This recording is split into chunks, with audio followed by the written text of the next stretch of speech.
ODA를 포함해서 국제개발협력 업무에 대해서 국무조정실이 담당하고 있죠? 네, 그렇습니다. 예. 네, 혹시 국회에서 국제개발협력 업무에 관해서 뭐 여야 간 의견 대립으로 제대로 업무가 추진 안 된 적이 있습니까?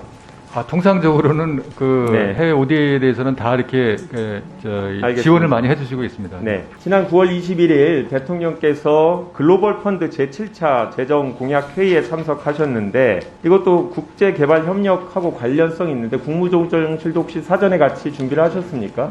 네, 직간접적으로 관여가 되니까요. 예. 그러니까 사전에 논의를 하셨다는 얘기입니까? 출국 전에, 대통령 출국 전에? 그거는 좀 확인을 해봐야 되겠습니다. 그러면 대통령이 이 글로벌 펀드 행사에 참여하기로 결정한 게 언제입니까? 그거는 제가 정확하게 알고 있지는 네, 못합니다. 원래 그 시간은 대통령께서 한미 스타트업 서밋 개막식에 참석하기로 돼 있었습니다. 그래서 보도자료도 이미 나갔다가 대통령이 갑자기 일정을 바꾸셔서 보도자료도 회수한 적이 있는데 사전에 준비했던 건 아니죠? 그건 알고 있지 못합니다. 네.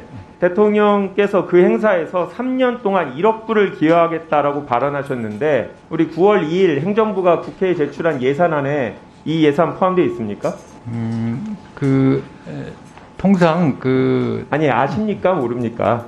포함되어 있습니까? 그러니까 다자기구에 출연하는 여러 가지 예산 사업들이 이 예산이 있습니다. 포함되어 있냐고 여쭈보지 않습니까? 정확하게. 개별적인 사업은 제가 알고 있지는 못합니다. 네. 아니 뭐 사전에 같이 준비를 하셨으면 알았어야 될 텐데 2023년도 예산안을 보면 96억 원이 들어 있습니다. 3년 동안 1억 불을 기부하려면 최소한 지금 한년으로 478억 원이 반영돼야 되는데 9월 2일 현재 없습니다. 그리고 6월 30일 날 글로벌 펀드 사무총장이 우리나라 방문해서 우리 외교부가 보도자료 냈는데 이 관련해서 우리가 뭐 금액을 늘리겠다 그런 협의를 하겠다라는 것 자체가 전혀 없었습니다. 바로 6월 30일까지도. 종합해보면 대통령께서 당시 행사 참석하기로 전혀 돼 있지 않다가 갑자기 1억 달러를 기부하기로 하면서 행사 참석을 한 건데 국제개발협력의 주요 부서인 국무조정실이 제대로 관여한 바가 없는 거죠. 9월 21일 날 대통령께서 이 행사에서 참여하시고 바이든 미국 대통령이 연설하신 것도 다 지켜보셨죠? 우리 대통령께서요. 네네. 끝까지 행사에 참석하셨잖아요. 네네. 당시 바이든 대통령이 하신 말씀을 보면 이 다른 나라가 20억 기부하면 우린 10억 달러 기부하겠다라고 하면서 미국 의회와 협력해서 60억 달러를 추가로 기부할 거다라고 했고 백악관이 보도자료를 내갖고 미 의회와 협의하고 있다라고 돼 있습니다. 국무조정실장인 미국에서 뭐 행정학 배우셨는데 미국 대통령이 미국 의회 승인 얻지 못하면 전 세계 주요 지도자들 다 불러서 한 약속 지키지 못하게 되는 거죠.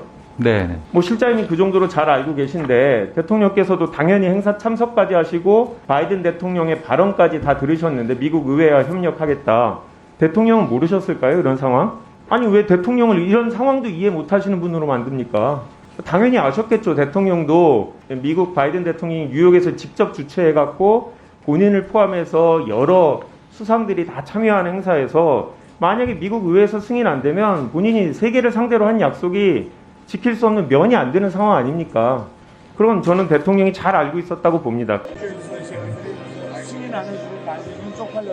그런데 우리 지금 대통령실에서 해명한 내용을 보면 우리 대통령이 그런 상황도 인식을 제대로 못하는 분으로 만드는 엉터리 해명이라고 저는 생각을 합니다.